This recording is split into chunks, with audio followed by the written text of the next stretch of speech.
hoje, e em relação também às provas.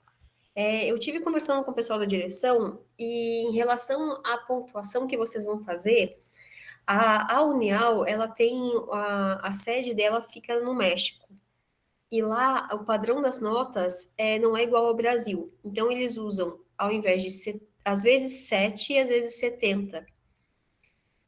E aqui no Brasil, a nossa média é 6. Então, eles tinham pensado em colocar a média 6,5, mas como ia ficar muito confuso, tanto para a gente como professor, para vocês quanto alunos, para fazer o balanço dessa média, então a gente estabeleceu 6, tá? Então, a média da universidade vai ser 6.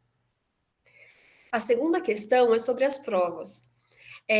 O aluno que não atingiu os 6 pontos ou 60, ele está apto para fazer a recuperação. O aluno que conseguiu os 6 pontos, ele não vai fazer a recuperação, certo? Essa recuperação é só a recuperação da prova, não é a recuperação da nota semestral. Então, vocês não precisam se preocupar. Se o aluno tirou 6, ele ainda vai fazer trabalho, ainda tem a participação, ainda tem a presença nas aulas, então a nota dele vai ser acrescida. Vocês não precisam se preocupar se a nota de vocês ficou exatamente 6, como se fosse uma nota mediana. É uma nota que vai ser agregada, em cima dela os trabalhos, a participação e a presença, tá? Outro ponto que ficou meio assim é em questão às provas. Então, principalmente na minha disciplina, como eu tinha optado por fazer a prova escrita, eu vi que ficou muito, muito complicado para alguns de vocês, porque assim, eu sei a prova às vezes dava para entender alguma coisa que não era exatamente o que eu queria. Então, as provas a partir né, as que virão vão ser de múltipla escolha. Isso fica mais fácil, tanto para vocês quanto para o professor para corrigir. Então, vocês imaginam que eu tive que corrigir 360 questões, e na maneira de múltipla escolha, eu não preciso corrigir nenhuma, porque automaticamente o Google o formulário do Google já coloca a resposta correta, aonde vocês erraram, onde vocês acertaram, e já dá nota parcial já. Então, fica muito mais fácil tanto para mim quanto para vocês. Tem alguma dúvida?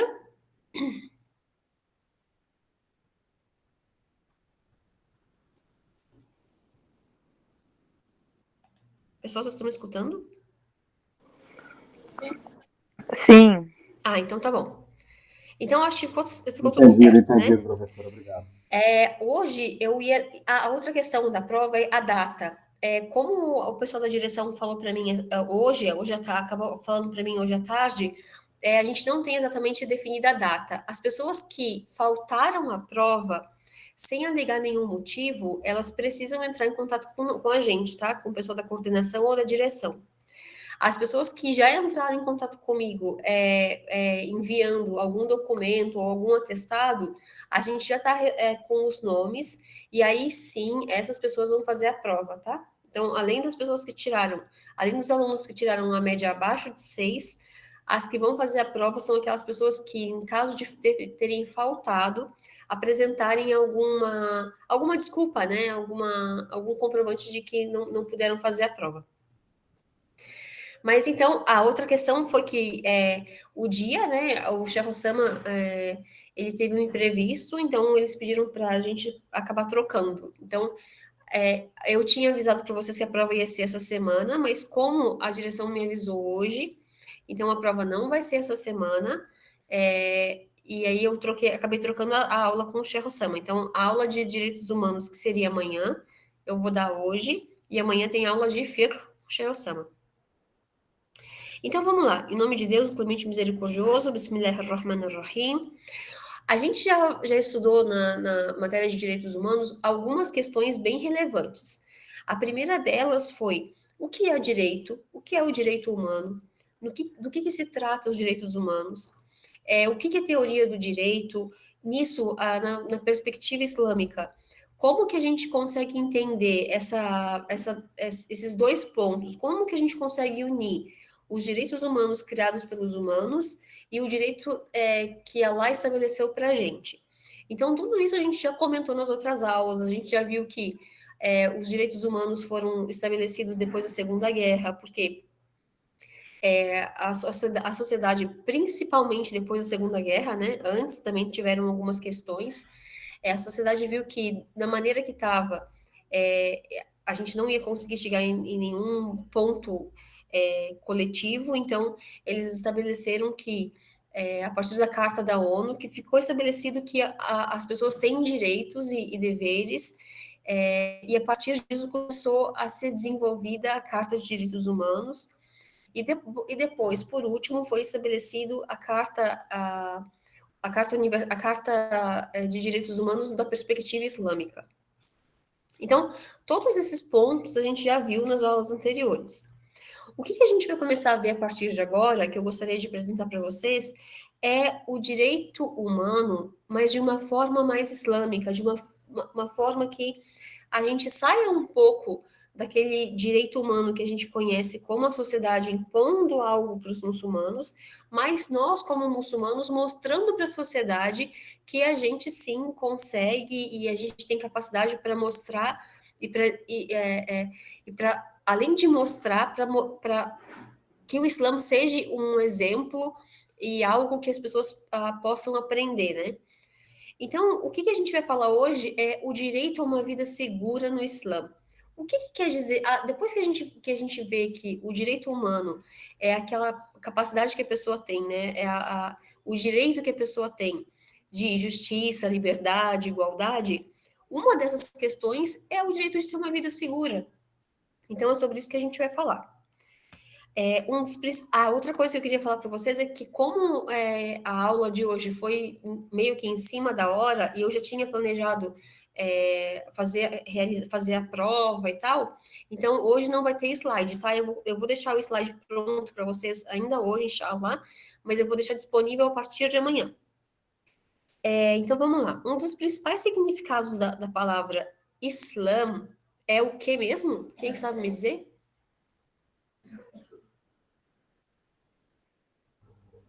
Um dos Deriva principais da palavra paz, salam. A palavra Islã é o quê? Acho que deriva do salam, professor, a palavra paz. Isso, exatamente. Islã deriva de salam, que quer dizer paz. Aqueles que se submetem à vontade de Allah levam uma vida segura, nessa vida e na próxima. Esse modo de vida seguro engloba todos os estilos de vida, independente da raça, cor e nacionalidade. Isso é o direito islâmico da maneira mais pura, né? De que o Islã ele engloba todos os estilos de vida. Então, não tá falando somente para os árabes, não está falando somente para os europeus, não está falando somente para um povo. Mas o Islã ele engloba todos esses estilos, independente da raça, da cor, da nacionalidade. Tanto que a gente vê que o maior diferencial da mensagem do mensageiro de Deus, sallallahu alaihi wasallam, para os outros mensageiros era o quê? Cada mensageiro veio para ser direcionado a um povo. Já o mensageiro de Deus, sallallahu alaihi wasallam, foi direcionado para toda a humanidade. Sob o Código de Vida Islâmico, a dignidade pessoal, a propriedade e a riqueza são protegidos e seguros se ele está sob o pacto ou vive em coexistência pacífica. Então, esse também foi um ponto que a gente viu nas aulas anteriores, são aqueles 4 pontos que o Islã aborda, né, na perspectiva de direitos humanos, que é o quê? A dignidade pessoal, a propriedade e a riqueza, que são protegidos. Isso, independente da pessoa, independente se a pessoa vive sobre um pacto ou ela vive em coexistência pacífica. O que é a pessoa viver sobre um pacto? É aquela questão que eu falei para vocês também, que aconteceu quando a gente vivia no califado, né? Quando os muçulmanos viviam sob o califado do Omar. Que eu não lembro, mas eu não tenho certeza, mas eu acho que provavelmente também na época do Abu Bakr e do Osman, eles também faziam esse tipo de pacto. O pacto entre os muçulmanos e os que não são muçulmanos. Então, os muçulmanos pegavam um imposto chamado jizya e faziam com que aquelas pessoas vivessem em harmonia, vivessem em tranquilidade, pudessem praticar a religião delas desde que fizessem esse pagamento. Sobre isso, Allah diz no Corão Sagrado: Allah nada vos proíbe quanto aquelas que não combateram pela causa da religião, e não vos expulsaram dos vossos lares, nem que lideis com eles com gentileza e equidade, porque Deus aprecia os equitativos. O Islã estabeleceu os seguintes códigos para que toda a sociedade desfrute de uma vida segura e decente. Como a vida é um bem otorgado por Allah e todos os seres vivos, Professora? para adorar a Ele, ele deve ser assegurado. Então, a vida deve ser assegurada. Por quê? Porque Allah nos criou para que a gente adore a Ele. E para adorar a Deus, a gente tem que ter uma vida assegurada, né? Professora, tem slide? Oi? Tem slide, que é muita leitura. Tem slide essa aula? Não. Então, eu não consegui fazer o slide, porque como a minha aula seria amanhã, sim, eu fiz só o texto. Mas eu vou passar o slide para vocês amanhã, não se preocupem, tá? Essas partes principais vai estar no slide. E devido a essa garantia de que a gente tenha uma vida segura, é que a gente tem o dever de salvar a vida de todo ser humano. Então, quando as pessoas falam que o muçulmano é aquele terrorista, que é aquele que antigamente explodia, que matava, isso é o contrário daquilo que Deus determinou para a gente. Deus determinou que a gente adore a Ele. Então, a gente deve ter o direito à vida assegurado. E essa garantia de salvar a vida, e sobre isso Allah diz no Corão: quem o salvar a vida de qualquer pessoa será como se estivesse salvo toda a humanidade. Então, o direito à vida é, além de ser preservar algo que Allah nos concedeu, é garantir para essa vida o direito de adorar o seu Criador. A Sharia declara categoricamente: não consumais as vossas propriedades em vaidades. Na ocasião do Hajj de despedida, o profeta Muhammad sallallahu alaihi wasallam disse, nessa ocasião do Hajj da despedida, é o sermão da despedida, né? O mensageiro de Deus disse: as suas vidas e propriedades são proibidos uns aos outros até que encontrem seu Senhor no dia da ressurreição. O mensageiro de Deus também disse sobre viver em proteção. Quem matar um homem sob pacto não sentirá sequer o cheiro do paraíso. Nesse contexto, o Islã proíbe fortemente o homicídio, genocídio, infanticídio e qualquer outro tipo de assassinato ilegal. As pessoas devem seguir o processo legal ao qual o Alcorão se refere como bil haqq. E a gente viu essa palavra. O que quer dizer haqq? O que quer dizer o direito? A gente viu isso nas aulas anteriores. O Islã também reconhece o direito de todo cidadão da nação e que não deve haver interferência ou usurpação da privacidade de ninguém. O Alcorão fala isso e deixa claro essa regra, falando: ó fiéis, não entrem em casa de alguma além da vossa, a menos que vocês peçam permissão e saudeis os seus moradores. Então, para vocês verem que esse direito, essa interferência, o direito à vida no Islã, ele é tão preservado que até a privacidade, desculpa, até a privacidade de alguém ela é muito preservada. E isso ela fala no Corão, como se não é uma coisa pequena para a gente, né? Uma regra que ela fala no Corão, ela nunca vai ser mudada. E o que Allah fala sobre a privacidade de alguém? É que a gente não pode entrar em nenhuma casa além da nossa, ao menos que a gente peça permissão e que a gente saude, que a gente avise os moradores que a gente está entrando nela. Então, a gente não pode entrar na casa de qualquer pessoa e falar: cheguei. Não tem como nós, como muçulmanos, não cabe isso para a gente. A gente também tem um exemplo do mensageiro de Deus quando ele instruiu seus seguidores que um homem não deve entrar nem mesmo em sua própria casa de repente ou abruptamente. Isso é mais relativo à questão dos casados, que não é bem visto, assim, não que seja haram ou makruh, nem nada disso, mas que o ideal é que a pessoa avise que está chegando, né, o marido avise que está chegando, para que a esposa possa se preparar, para que não chegue em casa e ela esteja de qualquer jeito, né? ou mais à vontade, assim. Então, é aconselhável que quando o marido chega em casa, que avise um pouco antes de chegar. Eu não sei exatamente que tipo de avisos eles usavam antigamente, mas hoje em dia a gente consegue, né, mandar uma mensagem falando, ó, tô chegando, e aí a pessoa já fica mais preparada para receber o seu marido, ou no caso, sua esposa, né. Além disso, a reputação e a honra de um indivíduo deve ser preservada. O que o Islã fala sobre a difamação, a suspeita e a calúnia? De que são extremamente proibidos. Inshallah, antes de terminar esse semestre, eu vou passar uma aula para você sobre esses tipos, porque a gente no Islã não existe só a difamação. Existe a fofoca, a difamação, e também tem algo que é pior do que isso. São 3 pontos que a gente pode estudar. Inshallah, antes da gente terminar esse semestre, a gente vai estudar sobre isso também. Sobre isso, o que Allah fala no Corão? Não vos espreiteis, nem vos calunieis mutuamente. Quem de vós seria capaz de comer a carne de seu irmão morto? Tal atitude vos causa repulsa.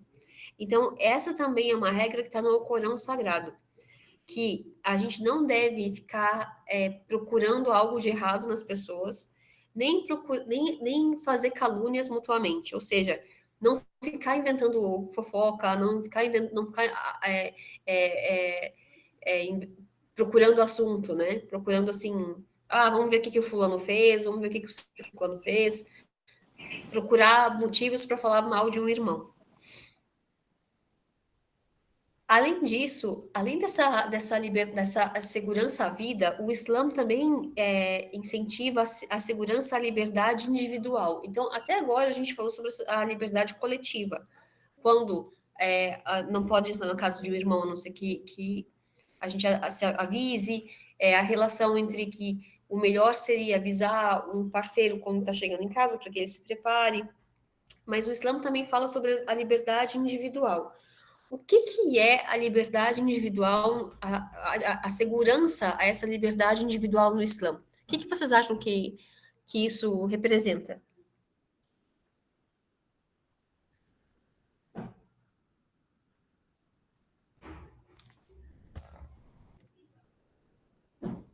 Alguém? Professora, pode repetir a pergunta? Sim. O que vocês acham que representa a segurança, a liberdade individual no Islã?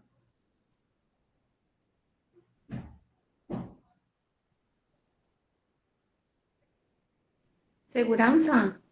Isso, a segurança, a liberdade.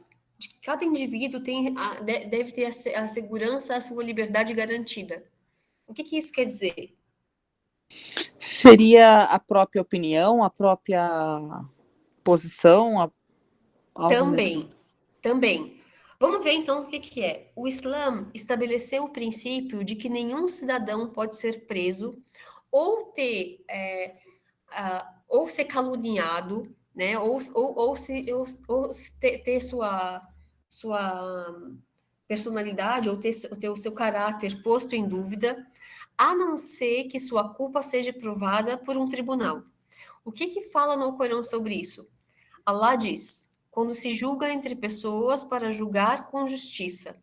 Então, quando a gente necessita de um julgamento entre as pessoas, a gente deve ser julgado, né, ou deve se julgar com justiça.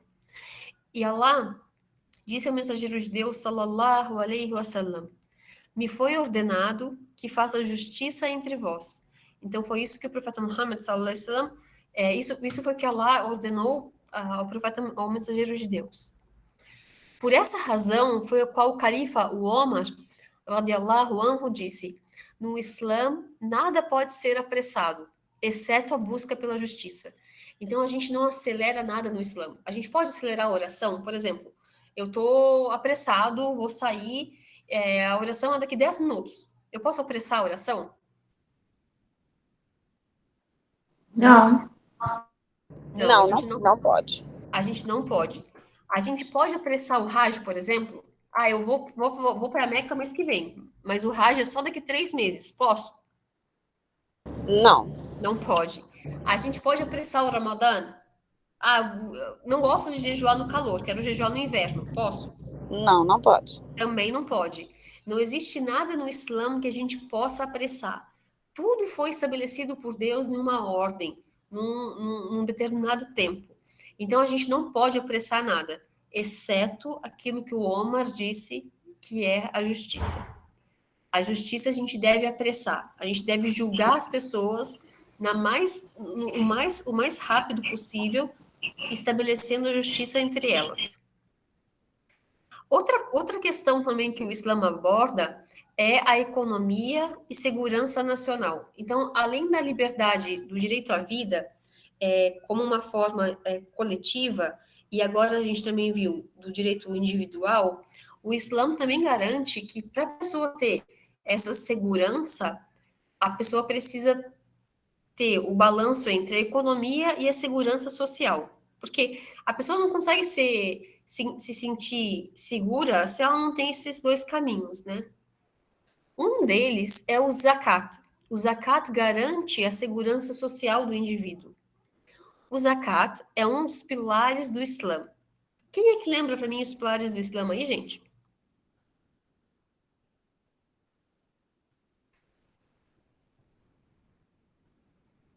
Falar shahada, ashhadu an la ilaha illallah, ashhadu anna Muhammad Rasulullah, as-salah, a oração, né?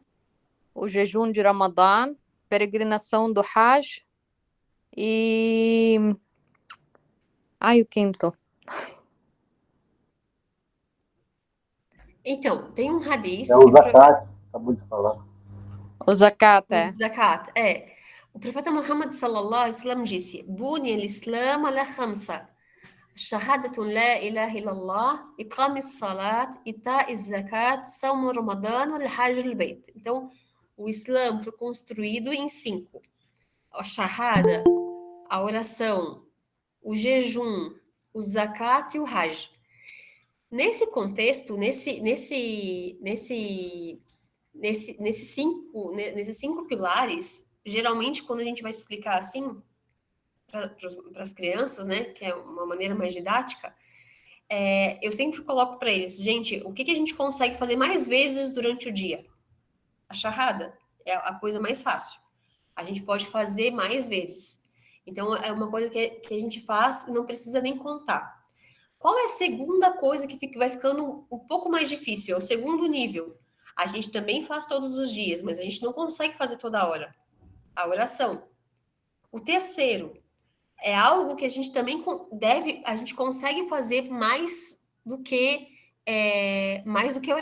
não tanto quanto oração, mas também a gente consegue fazer mais vezes, que é o jejum.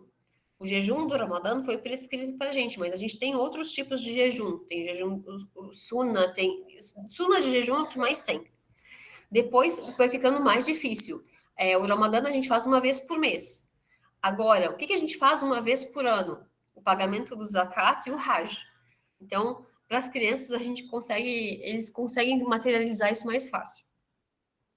Então, o zakat é um dos pilares do Islã e, ao mesmo tempo, uma das melhores ferramentas para estabilizar a segurança socioeconômica em uma sociedade muçulmana. Lembrando que tudo que a gente está falando sobre aquilo que afeta a vida do ser humano como muçulmano é aquilo que foi estabelecido por Deus e seu mensageiro para a gente. Que foi seguido, foi uma revelação enviada por Deus ao mensageiro de Deus, sallallahu alaihi wasallam, e que foi passada pelos companheiros dele e chegou até a gente. Isso quer dizer que a gente vive isso hoje em dia? Não.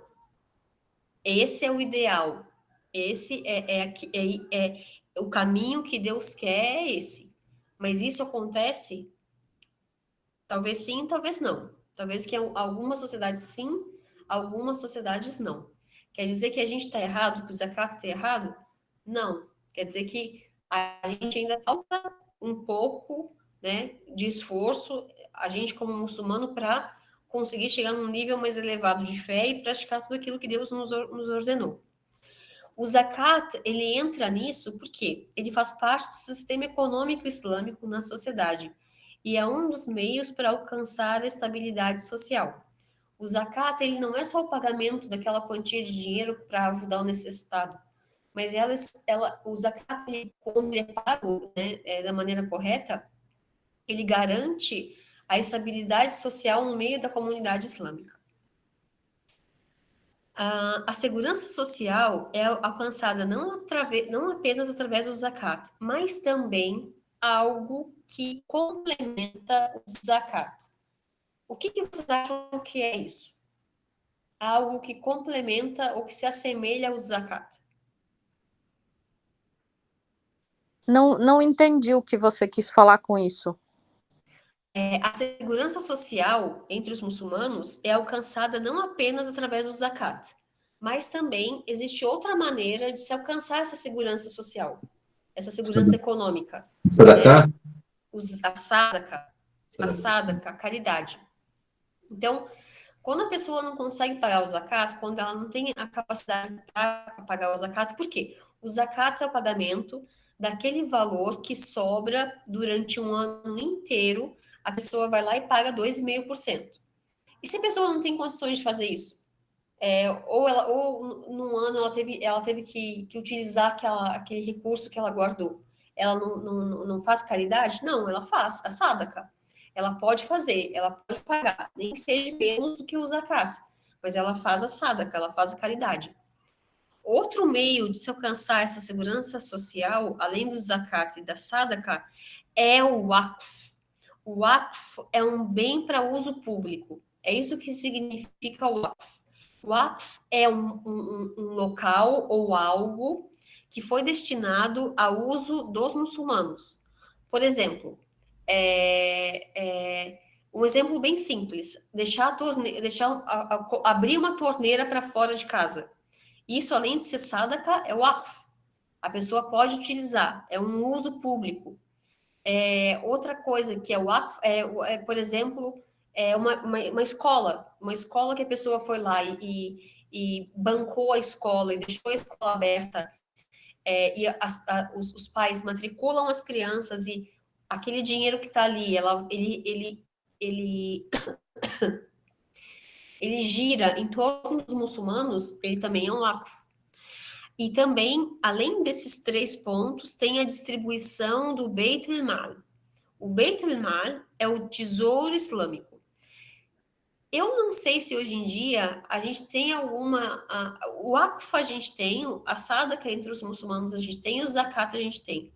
Agora, o Beit al-Mal é algo que talvez a gente só encontre nos países muçulmanos, mas daqueles assim que praticam bem, assim.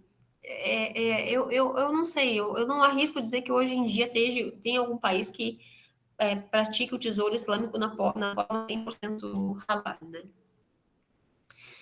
Mais uma vez, vem o Omar, segundo califa, ao ver um velho judeu mendigando, perguntou por que ele fazia aquilo, já que ele vivia sobre um pacto, né?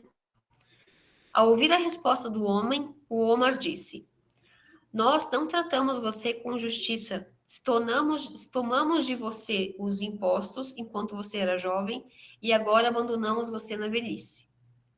Então, para vocês verem que esse pacto que o Omar fez e que foi autorizado islamicamente, ele é para proteger o cidadão, mas também faz com que ele cumpra os seus deveres. Ele dá direitos aos não muçulmanos de viverem em paz e segurança em terras islâmicas, mas ele também, em contrapartida, ele gira o mercado islâmico, porque ele toma um imposto, né? Ele tomava o imposto dessas pessoas.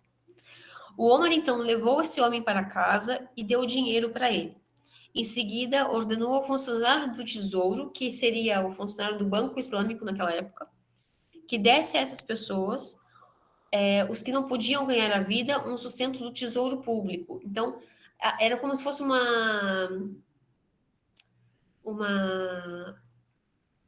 aposentadoria. Exatamente. Era como se fosse uma aposentadoria para aquelas pessoas que pagaram o imposto e aí, na velhice, ao invés de eles não conseguiram mais trabalhar, eles não precisavam ficar pedindo dinheiro, eles usariam o dinheiro do tesouro islâmico que estava guardado, como uma aposentadoria realmente. Em outra ocasião, o Omar viu uma pessoa que tinha problemas de lepre, e ele não era muçulmano. Quando ele estava voltando de viagem e ordenou que os muçulmanos, né, que esse tesouro islâmico, sustentassem os leprosos com os fundos que eles tinham recolhido pelo Estado. Então, vocês veem bem assim que a distribuição de renda, ela não era só para muçulmanos, né, mas era para todas as pessoas que viviam embaixo do pacto. O Islã é a religião da paz. Ela torna a vida segura em todos esses aspectos, não apenas para os seus seguidores, mas para todos os seres humanos. Então, isso fica bem claro na aula que a gente teve hoje, de que a pessoa, o muçulmano, ele precisa ter uma vida segura. Essa vida segura, ela inclui a segurança comunitária, né? Quando Allah falando que a gente não pode adentrar na casa de um muçulmano, a não ser pedindo, a não ser avisando, né? Pedindo permissão. Também fala da seguridade da vida individual do indivíduo, das pessoas, que a segurança individual é algo que deve ser preservado, e nisso entra a proibição da calúnia, a proibição da fofoca, né, entre os muçulmanos, e que, para garantir a segurança da vida do indivíduo, é necessário que, nesse contexto, a gente fale também um pouco de economia. Como que a gente vai ter uma vida segura sem ter o lado econômico junto, né? É algo bem difícil de separar. Então, quando a gente fala da parte econômica no Islã, na segurança de vida, a gente tem 4 opções ali. A primeira é o pagamento do zakat, que é algo obrigatório para quem tem condições de fazer. A segunda é a sadaqa, né? E, além disso, a gente também tem algo que é o que a gente mais usa hoje em dia, que é o pagamento daquela taxa quando a gente faz o jejum, né? O zakatul fitr e o pagamento não é zakat, mas a caridade do Eid al-Adha, né? Então, quando acaba o Ramadã, muitas famílias esperam pela aquela quantia, porque é algo que pode ajudar eles. E também, nessa questão de segurança, o Zakat al-Fitr, ele foi estipulado para que toda a família pudesse comemorar. Quais são as sunas do Eid? Que a gente use uma roupa nova, que a gente coloque perfume, que tenha comida na casa das pessoas. E aquelas pessoas que não têm, que não têm de onde tirar esse recurso, elas deixam de participar? Não. Para isso existe o Zakat al-Fitr, que é para deixar a sociedade num nível minimamente mais igualitário, né? Então, a gente está vendo que tem algumas famílias que estão comemorando, mas as outras não estão. Então, para que isso seja igual, não que o mais rico não possa comemorar da maneira que ele queira, mas para que todo mundo possa comemorar de alguma maneira. Então, o Zakat al-Fitr ele é destinado a essas pessoas, para que eles também possam se vestir melhor, para que possam comer melhor, né? Na ocasião do Ramadã. Então, a gente tem o Zakat. Professora, mas não é em espécies que se dá? Não entendi. Zakat al-Fitr não é em espécies que se dá? O Zakat al-Fitr tem que dar em alimentação. Exatamente, isso. Pode dar em dinheiro. Isso, o Zakat al-Fitr ele foi estipulado para que seja dado em grãos, né? Na época do mensageiro de Deus, as pessoas davam em grãos para que as pessoas pudessem comer.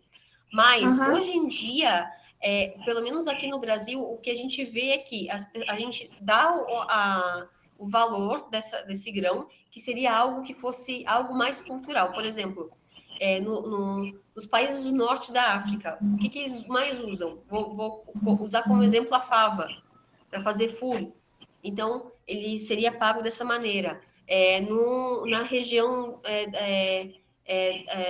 da Arábia, como que eles fazem esse pagamento? Como que seria feito? Em arroz ou em grãos de trigo. Mas, hoje em dia, aqui no Brasil, por exemplo, eu não sei como é que em países aqui em volta, na América Latina, como que eles fazem esse pagamento. a gente paga uma quantia estabelecida pela mesquita ou pelo centro islâmico, e eles fazem essa divisão entre os muçulmanos que estão ali, né? Então, Eles compram, né? Compram as cestas básicas. isso. Isso. Pra- No, mas sabe por quê, Patrícia? Me pergunta porque tu falou em roupas, isso. em comprar. Pero entonces, aí, por isso minha dúvida em te perguntar, né? Isso. Sobre... Então, existem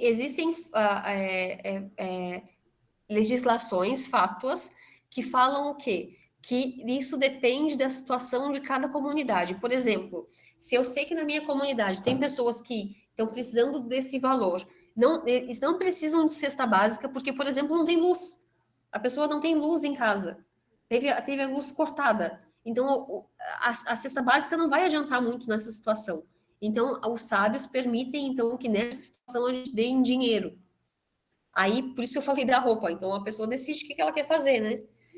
Por exemplo, para criança, o ideal seria que cada criança, tipo, cada família visse a sua necessidade, né? Então, existem algumas fátuas, alguns sábios que falam que sim, que devido a gente saber a situação de cada comunidade, é permitido que pague esse valor em dinheiro, mas o ideal seria que pagasse esse valor em grãos.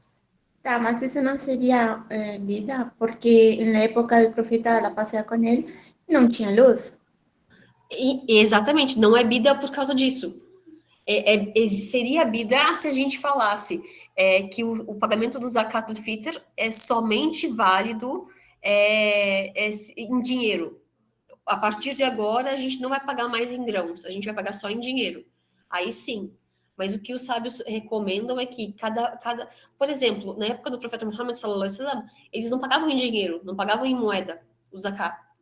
Eles tiravam da própria dispensa, né? E o profeta Muhammad até falou qual é a quantidade de arroz ou de grãos que a pessoa devia dar. Então, é quando a gente junta as mãos, esse punhado é o que seria o pagamento do zakat. Mas a gente tem isso hoje em dia? Não tem. Então, o que foi estabelecido pelos sábios? É que a gente pode fazer o pagamento desse zakat e ele é estipulado por cada instituição. Aqui no Brasil, a gente usa como? Geralmente, cada mesquita, eu não sei se todas as mesquitas fazem o mesmo valor, eu acho que não. Mas, por exemplo, na mesquita, eu não lembro quanto que foi o pagamento do zakat aqui na mesquita em São Paulo, mas gira mais ou menos em torno de R$ 20, 25. Quer dizer que a gente só pode pagar 25? Não, a pessoa pode pagar muito mais. Mas não se torna bida a partir do momento que a gente vê a situação de cada comunidade. Por exemplo, irmã, se em alguma comunidade, nos países mais ao redor, assim, Bolívia, Venezuela, que ainda tem esse costume de armazenar grãos em casa, que é algo que a gente não tem aqui. Lá, se os muçulmanos conseguem fazer a distribuição do zakat em grãos, o ideal é que se faça em grãos. Por exemplo, na Arábia Saudita, como que eles fazem? Quando eu morava lá, a gente comprava sacos de arroz e tocava no caminhão. E ali estava o pagamento do zakat. Mas quer dizer que a gente também que a gente não possa dar em dinheiro para ajudar a vida de um muçulmano que esteja precisando? Não, a gente pode. E isso os sábios não consideram bidá. Considera bidá só se a pessoa dizer, a partir de hoje eu não vou dar mais o grão, eu vou dar, sei lá, vou dar litro de leite, e a partir de hoje só o litro de leite que vai valer. Aí isso seria considerado bidá. Entendido? Eu também acho, não sei se posso falar, Claro, pode sim. tudo bem que no tempo do profeta não havia luz e essas coisas todas, mas é preciso também considerar que as necessidades naquele tempo eram outras, Exatamente. e hoje as pessoas têm outras necessidades que naquele tempo se calhar não, não haviam, não é? Uhum. E o importante também que nós devemos observar aqui é que este zakat tem como objetivo a segurança social, não é? Uhum. E se é para nós mantermos esta segurança, através da assistência, né? Uhum. Então, temos que corresponder àquilo que são as necessidades dos muçulmanos atuais, e não... Exatamente. Eu acho que foi por essa questão que os sábios autorizaram o pagamento do zakat quando for nessa situação em dinheiro. Porque foi como eu falei, existem famílias que, gente, é sabido por todo mundo que tem famílias que às vezes não tem condição de pagar conta de luz, não tem condição de pagar conta de água. Então, ganhar 10 quilos de arroz, 20 quilos de feijão, não vai garantir segurança nenhuma naquela situação, né? A pessoa está precisando de dinheiro para pagar a conta de luz, então, ao invés dela ganhar arroz, então ajuda ela de outra forma, né? Com aquilo que ela pode pagar. E aí, Às nesse vezes caso, até uma seria botija de gás. botijão de gás, exatamente. Exatamente. Então, nesse caso, o que acontece aqui no Brasil, eu não sei como é nas cidades que vocês moram, mas o que acontece aqui nas mesquitas é que tem a distribuição da cesta básica, mas também tem a distribuição de algum valor daquelas pessoas que preferem doar em dinheiro. Aí eles doam para a instituição e a instituição reparte e entrega para aquelas pessoas que sabem que está precisando de mais. Mas a ajuda não precisa só o dia do Eid, a ajuda ela precisa em Isso, qualquer momento, o muçulmano tem que reagir, por isso existe a zakat. isso, mas o que a gente está falando é o zakat al-fitr. O Sim, zakat a zakat é apenas um símbolo para como a gente pode ter comportamento para ajudar o próximo, porque era pouca, a gente iria esse pouco, né? Não vai conseguir comprar nem o quilo do arroz, né? Mas as pessoas tem que dar mais. Aqui mesmo as pessoas dão mais, sempre dá mais. Era simbólica, R$20, pronto, ou a 1 quilo do arroz, ou do tâmara. Cada país tem uma região que ele quer, né? Uhum. Mas o ajuda, ele é continuada, ele não é só apenas aquilo. O verdadeiro muçulmano tem que ajudar o próximo, entendeu? Com certeza. O R$20 também é o mínimo, significa que a pessoa não pode tirar abaixo daquilo, né? Exatamente. O simbólico. E eu acho que é bem simbólico mesmo, né? Sim, Poxa, sim. a pessoa jejua o mês todo, e aí quando vai pagar o zakat, ela fica, né? Poxa, o zakat al-fitr é para espiar os pecados que a gente tem durante o Ramadã. Então, poxa, R$20. O que pena, a zakat não sai como a gente devia. Isso é que é o problema. Exatamente, foi isso que eu falei para vocês. Então, se o zakat, imaginem se o zakat fosse pago ou distribuído. Opa, gente, Allahu Akbar. Professor,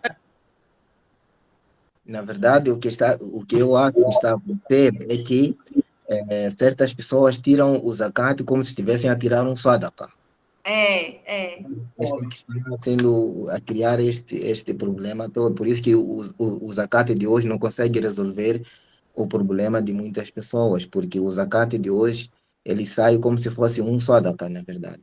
Porque se saísse como exige o zakat mesmo, acredito que já teria resolvido a situação de muita gente. Eu também acredito. Professora, desculpa, zakat al-fitr. Muitos mashayikh falam, alguns, né, falam que pode dar em dinheiro, mas na realidade, na época do profeta sallallahu alaihi wasallam, ele só dava em comida, e por isso que ele é chamado de zakat al-fitr. Isso. E outra, na época do profeta também existia gente necessitada que precisava de dinheiro, mas zakat al-fitr era dado em alimentação. Exatamente. Então, por isso que a gente perguntou, vários mashayikh seguiu isso, né? Uhum. Então, falam que não, que o correto é seguir da forma que o profeta dava. Isso. Dar zakat al-fitr em alimentação. Nas mesquitas, eles juntam o valor e dão cestas básicas, que também é o correto. Uhum. Mas se a pessoa, por exemplo, está com falta de luz, gás, tudo bem, a gente se reúne, vê quem que pode dar caridade, aí dá sim, sadaqa. Uhum. Aí é outra coisa, mas zakat al-fitr é da forma que o profeta fazia. Uhum. Isso que eu queria falar, o que a Dana falou. Incluso, imagina, são, vamos supor, uns 3 quilos por pessoa de uma casa, né? Que que te sale 3 quilos de algo? Né? Alhamdulillah, a gente pode pagar 3 quilos. E fora disso, aí tu das a parte econômica. Pero los granos, es como el profeta, él tinha dinheiro na época, né? Então, ele podia dar dinheiro. Ele podia dizer, não, te dou dinheiro, mas te dou em grãos também, mas não, ele não falou isso. Por isso, eu não sei se... Um detalhe, ela falou certo, mas na época do profeta, ele dava o exemplo, existia pobre, realmente é verdade, para ele mostrar para a geração, para outro mundo, que realmente o que ele fazia, como distribuir a zakat. Mas zakat al-fitr não sou uma pessoa que dá, ela dá várias pessoas que dá para uma pessoa, entendeu? Aquela pessoa não recebe só 1 quilo de arroz, recebe mais ou menos 20 quilos, 30 quilos, todo mundo vai dar para ele. Exatamente. Mas na época do Omar ibn Khattab, não existia nenhum pobre, entendeu? Não existia, porque o zakat é realmente distribuída bem para a população. Eu acho que, assim, nessa questão do zakat al-fitr, a gente tem que ver exatamente qual é o contexto da comunidade que a gente vive, né? Eu, falando por mim aqui em São Paulo, a gente faz o pagamento para a mesquita vai lá e compra, né? A comunidade vai lá e compra as cestas básicas, mas também destina um valor para contribuir por aquelas famílias que precisam. Então, eu acho que não saiu daquilo que o profeta falou e nem deixou de fazer aquilo que ele disse. Então, tem os grãos, tem o alimento, mas também tem a possibilidade da pessoa conseguir se manter, né? Conseguir ter alguma estabilidade naquela condição ali. Fazer mas aí que tá, aí seria caridade, não tem nada a ver com zakat. Isso, grão. Caridade. Né? Aí se a mesquita, por exemplo, me dá uma quantidade a mais, aí vamos juntar para dar para essa pessoa. Tudo bem, mas aí não entra nesse zakat al-fitr que o profeta dava. Porque na época do profeta também tinha dirham, tinha ouro, tinha... Podia dar, mas ele não dava, ele dava como alimentação. É isso que a gente tem que entender.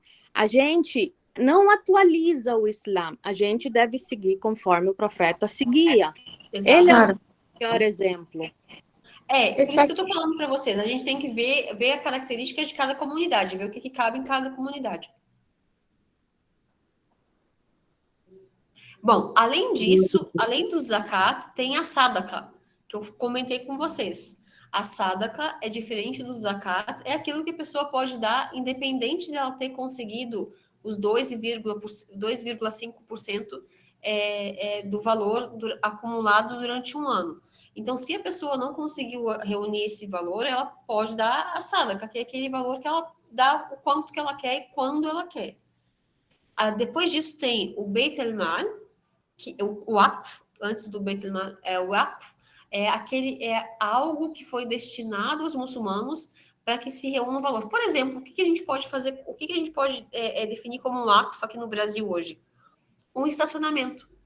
A pessoa vai lá, alguém vai lá e compra um local e fala, o valor que for gerado aqui vai ser destinado para os muçulmanos, para sempre. Então, aquilo ali não pode ser vendido, pode ser feito melhoria, mas não pode ser usado para uso próprio. É algo que vai girar aquele valor e vai ser direcionado aos muçulmanos. Uma escola pode ser um waqf, uma loja pode ser um waqf, o que mais? Uma fazenda, por exemplo, que se produza grãos, que se produza alimento também, pode ser o waqf. A pessoa compra deles e depois eles distribuem, então também é um waqf. E depois, por último, o Beit el-Mal, que é o Tesouro Islâmico. O Tesouro Islâmico, eu não sei se existe algum país que faça isso. Talvez exista o Tesouro Islâmico na medida em que a gente não cobre juros. Então, como o mundo está globalizado e todo mundo cobra juros de todas as transações, pode ser que o Tesouro Islâmico, esse Beit el-Mal, segure essa cobrança de juros, fazendo com que os muçulmanos não precisem pagar. Por exemplo, o muçulmano vai comprar um carro no país islâmico. Ele vai pagar juros? Não, ele não vai pagar juros. Então, o Tesouro Islâmico entra para puxar esse valor, né, trazer esse valor para baixo, para fazer com que o muçulmano não precise pagar esses juros. Mas aqui onde a gente vive, infelizmente, não tem. Eu não conheço nenhum waqf. Eu acho que talvez o cemitério islâmico aqui em São Paulo seja o waqf. A pessoa paga e esse valor volta para a comunidade, né, para aquele local. E o Beit el-Mal, infelizmente, aqui a gente não tem, porque a gente não vive no país muçulmano, né? Então não tem como ter. Então, o Marcelo quer falar alguma coisa, Marcelo? Sim, professora. Pois não. Eu queria fazer algumas colocações. Escutando barulho aqui. Eu estava acompanhando, certo? Tem o Zakat al-Fitr, que é dado antes da festa do Eid, né? Uhum. Sadaqa, que é algo voluntário que a pessoa pode dar o ano inteiro. Uhum. Por exemplo, aconteceu um caso aqui no Recife, que eu sou do Recife, com deslizamentos de terra. Inclusive, teve uma irmã nossa que teve sua casa alagada, né, pelas enchentes, e ela ficou sem nada. Eu acho que eu lembro. Então, nesse caso, o que é que fizemos? Ela não teria condições de cozinhar nada, né? Ela não tinha nada, então dávamos para ela comida já pronta, além de uma verba para poder tirar as coisas dela e também mantimentos como roupas, né? Coisas mais urgentes, para que ela tivesse realmente, a gente pudesse ser mais rápido, né, na situação em que ela estava. Então são casos específicos, né, que acontecem, que a gente não pode ficar de mãos dadas jamais. Também há um caso no Brasil que a gente tem o Conselho de Sábios que estipula um valor mínimo, né? Só que a gente sabe que é só um valor simbólico mínimo para que a gente tenha uma noção, mas a maioria a gente sabe que dá sempre mais, né? Então são essas colocações que eu queria Sim, falar. alhamdulillah, a gente tem, assim, principalmente no Ramadã, a gente vê que a comunidade islâmica se volta, né? E a gente vê a caridade e a generosidade cada vez maiores, assim, que Deus preserve isso, né? A generosidade e a caridade fazem parte do caráter do muçulmano. A Beatriz? Salam alaikum. Salam. A única coisa que eu queria entender sobre esse Waqf, como é que funciona? É a comunidade que se organiza para que esse dinheiro volte a uma pessoa? Isso que eu não entendi muito. O Waqf, ele pode ser uma pessoa que dê algo para a comunidade, em nome da comunidade, por exemplo. Eu tenho um valor e eu quero destinar isso aos muçulmanos, mas eu não quero fazer isso como uma obra só, uma obra que não não gire dinheiro nisso. Então, ao invés de construir um prédio, eu vou fazer o quê? Eu construo o prédio, mas eu vou criar apartamento para alugar. Então, isso pode ser de forma individual, uma pessoa fazendo isso e deixando isso registrado de que é um waqf para os muçulmanos, de que o valor que for alugado o apartamento ali vai ser destinado aos muçulmanos, ou pode ser também de acordo com uma instituição. Por exemplo, a instituição, vou usar um local que a gente conhece, que é a Mesquita Brasil, vai lá e compra um prédio. Então, eles podem destinar parte do prédio como waqf para os muçulmanos. Não precisa ser exatamente algo único, exclusivamente de uso dos muçulmanos, mas pode ser um andar de um prédio. Por exemplo, aqui em São Paulo a gente tem, mashallah, muçulmano que tem um prédio de apartamento inteiro. Então ele pode destinar o primeiro, segundo, terceiro andar é o waqf para os muçulmanos. O aluguel desses apartamentos volta para a comunidade. Ou então a comunidade se reúne e faz um waqf.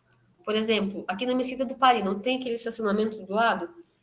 Em alguma oportunidade, anos atrás, eles pensaram em comprar aquele estacionamento para fazer o waqf para os muçulmanos, ou seja, o dinheiro que entrava ali manteria a mesquita e manteria os muçulmanos e os gastos que a mesquita teria.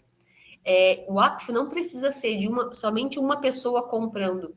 pode ser a comunidade inteira para fazer com que esse valor gire entre os muçulmanos. Tá, já está correto. Entendi. Não seria um lucro para a pessoa. Não é lucro para a pessoa. É um lucro... donação, é uma doação para a comunidade islâmica. Exatamente. É o valor que gira para a comunidade. O Gilberto, quer falar alguma coisa? Sim, professora, por exemplo, essa parte de Waqf, por exemplo, aqui na mesquita onde eu estou também, em Paranavaí, nós temos uma mesquita aqui, temos 2 apartamentos ali que foram construídos, e aquilo servem como de Waqf para a mesquita, né? Uhum. E são 2 apartamentos que estão a ser alugados e o dinheiro que sai dali serve para cobrir as despesas da mesquita. Uhum. E quem está a morar lá não são muçulmanos, mas os apartamentos pertencem à mesquita e o que sai de lá cobre as necessidades da mesquita. Olha, o Waqf na minha visão, assim, é algo que toda comunidade deveria ter. Se juntar para ter. Porque isso não pode ser vendido, por exemplo, a não ser que a comunidade local se reúna e decida, olha, a gente vai vender esse Waqf aqui para fazer um outro que gire mais. Aí sim, aí pode. Mas o Waqf toda a comunidade deveria ter. Porque, por exemplo, para manter uma mesquita, a comunidade precisa se unir, né? Então, quem é que vai pagar a conta de água, quem vai pagar a conta de luz, quem é que vai fazer a manutenção e tal. O Waqf, ele serve exatamente para isso. Não para manter só a mesquita, mas para manter a comunidade em geral. A gente sabe que tem uma família que está precisando. No caso dessa irmã lá em Recife, por exemplo. Se tivesse um Waqf lá, não precisariam os muçulmanos, né, estarem se comovendo com a situação dela, mas o Waqf, ele ia cobrir essa despesa. Inshallah, na próxima aula, eu vou falar mais sobre o Waqf. O Waqf é uma questão que é muito interessante e que é algo, assim, que desperta muito essa... Não deixar a sociedade ser... deixar a sociedade mais homogênea, né? Então, a pessoa não tem condição de pagar, ela pode pedir para esse banco islâmico, né? Para esse Waqf. O Waqf é algo que, Allahu Akbar, a gente precisa estudar mais sobre ele mesmo. Outra pergunta. Outra coisa que eu gostaria de acrescentar em relação ao Zakat al-Fitr. Há uma irmã que estava a falar que não, porque alguns chefes dizem que só pode ser em produtos alimentares. Sim, é verdade que temos um grupo de sábios que defendem que o Zakat al-Fitr deve ser apenas em produtos alimentares. Eles têm o argumento que defende isso. Mas também temos um outro grupo de sábios que defende que o Zakat al-Fitr pode ser dado em valores ou em outros produtos que não sejam exatamente os produtos que o profeta deu na sua época. Exatamente. O argumento que eles trazem, qual é? Temos que reparar o objetivo do Zakat. O hadith que o profeta recomenda o Zakat al-Fitr, ele recomenda a que os muçulmanos tirem o Zakat al-Fitr antes do Salat al-Eid, e depois ele fala na frente qual é o objetivo disso, que é para evitar com que os irmãos muçulmanos necessitados façam peditórios em pleno Eid. Agora, se nós quisermos seguir ao pé da letra essas palavras do profeta, e nós vamos tirar, por exemplo, em Tâmaras, e a necessidade daquele irmão, se calhar, era de comprar um hijab, uma camisa para ele usar no dia do Eid, ele vai continuar com a mesma necessidade. E sendo assim, ele vai fazendo peditório em pleno Eid. Sabe uma coisa que aconteceu muito aqui, quando teve a guerra da Síria? É que a gente começou a fazer distribuição de cesta básica, né? Só para mostrar com um exemplo, assim, de que como a gente tem que ver exatamente o que a gente está oferecendo para cada comunidade. E os nossos irmãos, eles não sabiam o que fazer com feijão. Então, a gente acabava tirando da cesta básica. Então, eu lembro bem que teve um sábio falando sobre isso, de que a questão do arroz, do trigo, que foi estabelecido pelo mensageiro de Deus, não que isso não deve ser levado em conta, pelo contrário, mas que a gente também deve levar em conta a situação de cada povo. O que é normal, o que é comum que as pessoas comam em cada região. Imaginem se o zakat aqui fosse pago em feijão. Para a gente, é algo que a gente ia utilizar muito, é algo que a gente ia consumir muito. Mas imaginem se a gente desse o feijão para esses irmãos que estavam chegando. Eles iam falar, gente, né? Não iam utilizar de maneira nenhuma. Eu acho que nem até hoje eles não utilizam. Então, é preciso a gente, assim como o irmão falou, tem sábios que falam que só pode ser em grãos, mas também tem sábios que falam que grãos e mais alguma situação. Então, a gente precisa balancear isso e ver realmente em cada comunidade como que eles fazem essa distribuição. Certo. Mas eu ainda acho que assim, que a pessoa deve seguir conforme o profeta fez. Ele não deu em dinheiro, ele deu em grãos, ele deu em tâmaras, ele deu em alimentos. É assim que a gente deve seguir. Agora, se a pessoa está precisando de uma camisa, alguma coisa, e você quer dar a mais, além do zakat al-fitr que você está dando em alimento, que é pouca coisa, mas se você tiver condições, ou uma outra pessoa tiver condições e quiser dar um valor a mais, olha, esse aqui é para você comprar alguma coisa, mas aqui é meu zakat al-fitr, conforme o profeta sallallahu alaihi wasallam fez. Nossa. Eu acho assim, que a pessoa deve seguir conforme ele fez. Então, eu acho que isso cabe a cada comunidade. Por exemplo, aqui a gente paga os R$20, né? Por exemplo, cada um vai lá e dá os R$20. O que a comunidade faz depois, aí depende do que cada líder religioso orienta.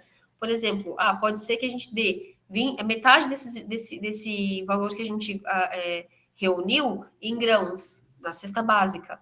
A metade desse valor a gente vai destinar para aquelas pessoas que precisam. Então, a questão do zakat al-fitr não cabe nós, como muçulmanos em geral, assim, a gente ficar discutindo muito isso, porque a gente sabe que o mensageiro de Deus orientou pagar em grãos, na medida do punhado, né? Que às vezes era 2,5, dependendo do grão. Então, essa questão volta geralmente para quem recebe, né? Que é a comunidade islâmica. Então, ou a mesquita que a gente frequente. Então, o ideal seria ver com o líder religioso como que isso vai ser destinado, qual é o destino que eles dão. Se eles falarem, a gente destina uma quantidade para a cesta básica e também destina uma assada, que é aquilo que os muçulmanos vão dar além, aí tá perfeito. Aí a gente junta o útil com o agradável, né? A gente faz aquilo que o mensageiro de Deus fez, nos ensinou a fazer, mas a gente também cumpre com a necessidade daqueles muçulmanos que estão precisando. Isso seria o ideal. A Caroline levantou a mão? Pois não, Caroline? Não, eu ia comentar, salam aleikum. Salam. Eu ia comentar o que justamente a irmã Dana, eu acho, comentou sobre que eu aprendi também que tem que ser em comida, né? Mas como a professora já explicou, aí depende de cada líder de mesquita, né? Da mesquita orientar, a gente segue. Pra gente não tem muita opção. Essa responsabilidade não fica pra gente, né? Isso. Então, o que a gente pode fazer é, no máximo, perguntar, olha, eu queria saber se esse valor que eu estou doando, ele vai ser pago em grãos, ou como que vai ser. Aí professora, é por isso que também existe o zakat no Islã. Isso. Aí é dado em dinheiro. Aqui em Florianópolis a gente faz o quê? A gente dá o al-fitr, não sei falar muito bem, a gente compra em cesta básicas ou ver o que a casa, né, da pessoa está precisando, enfim, de alimentos. E a gente se reúne num grupo, por exemplo, as crianças carentes. A gente se divide. Né? Isso, fora isso, né? Daí entra como zakat. A gente compra uma roupa completa pro Eid, por exemplo, né? Que ótimo, A gente tenta se organizar assim. Sim, eu acho que na maioria das mesquitas eles devem fazer isso. A pessoa paga o zakat e paga a caridade, a parte, né? Inshallah que seja assim. Inshallah. Tá bom, obrigada, Barakallahu Fik. Imagina. Então, irmãos, eu acho que vou acabar com a aula hoje, então.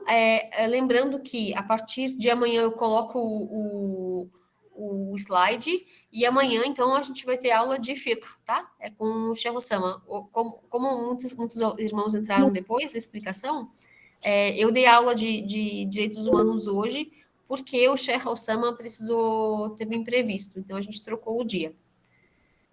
Pois não, Mukhtar? Vai ter a gravação dessa aula, professora? Não, vai estar gravado sim. Vai estar disponível em seguida já. Tiago? Ok, jazakallah khair. Assalamu alaikum warahmatullahi wabarakatuh. Salam, rahmatullah. A respeito da prova que eu me lasquei lá, que eu não fiz, aí vai ter recuperação, né? Então, a questão da prova, eu vou repetir o que eu tinha comentado no início. As provas, elas vão ter média 6, tá? A Unial, ela tem a sede no México. No México, a média é 7.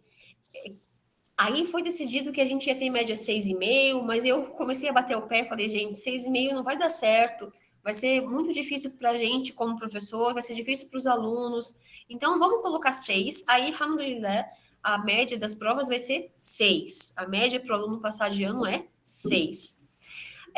Existem duas questões a respeito da prova. A pessoa que tirou 6 não vai fazer a prova, ela atingiu a média mínima, mas ela vai conseguir acrescentar a nota com trabalho, com presença, com participação, certo? Agora, aquela pessoa que não conseguiu atingir a nota, aí ela pode refazer, vai ter a recuperação. A recuperação vai ser dada para aquelas pessoas que não atingiram a nota e para aquelas pessoas que faltaram à prova, mas têm justificativa. Por exemplo, eu não pude fazer a prova porque eu estava em viagem. Então, eu vou lá e apresento a justificativa para a coordenação. Aí, eles vão avaliar. Agora, a pessoa não fez a prova e quer fazer a recuperação do nada, aí eu acho que eles não vão deixar, tá? Então, a pessoa que... Tranquilo. Pode continuar, professor, desculpa. Isso, não, era só isso. Tá. Então, o boleto que saiu agora, porque já tá com notas, ele vai ser atualizado? Eu acredito que sim, mas vocês podem ver que a partir de 6, já a pessoa que tirou 6, ela não precisa fazer recuperação. Mas eu vou ver com os administradores se já colocaram na média o 6, porque antes estava 6,5 mesmo. Foi o que eles tinham passado para mim. Mas agora eles decidiram que vai ser 6. Ok, professor. Jaques, pode falar? Tá. Professora, as questões, a maioria foi respondida, que era a prova, então 64 eu não faço, né? Não faço porque não tenho como fazer, não vai ter possibilidade, eu vou ficar sem fazer. 64 Isso. A minha, né? 64 você atingiu a média, então você não precisa fazer. Essa aula tá ficando gravada, por exemplo, eu tô vendo pelo celular aqui, não tá gravada ela? Vai ficar gravada para amanhã? Vai ficar gravada sim.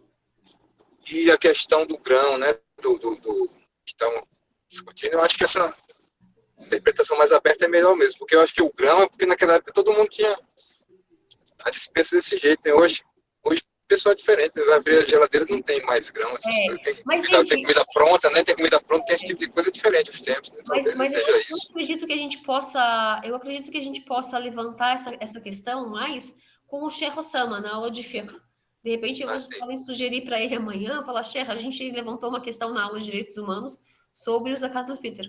Explica para a gente como que a gente faz. Aí eu tenho eu acho que tem a ver com não é querendo mudar nem inovar, mas tem a ver com a sociedade. Naquela época eles tinham grão, hoje a gente tem mais comida pronta na geladeira às vezes.